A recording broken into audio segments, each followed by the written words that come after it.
Okay, so just a little introduction into the new feature of this latest update 34.1.3. So this just gives us a shortcut to get to the maintenance service section of the models that have that function available to them.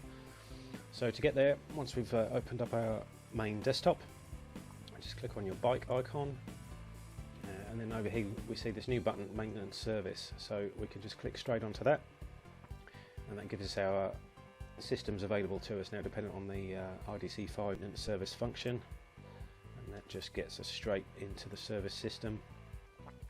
So it just eliminates choosing these options and then choosing the maintenance service option, so it just gives us a shortcut. So this one here, we've got a demo, so we can just click on start. Demo, this just simulates having a bike connected.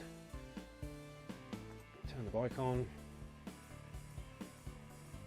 and we're straight into the service system, so we'll be able to see the date logged within the bike, the next service date according to the bike,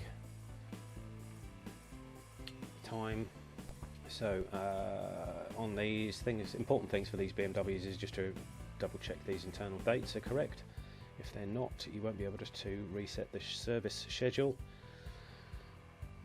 And we go on to the status tab, service interval expired, yes or no. That just tells us if it's due.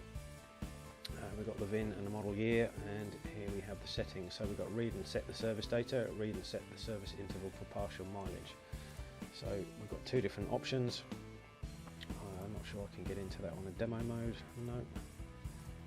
This one's got a little question mark here, so we can highlight that line, press the question mark, and it gives us a bit of information to us. With this adjustment, the partial mileage of next service can be read and the new mileage for the next service set. So that just means we're putting in a kilometre resets that should be done as well.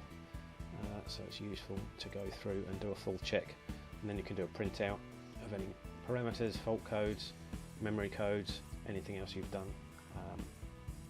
You can produce some more information to hand to the customer at the end of the service. Alright, so that's all for now. See you again soon.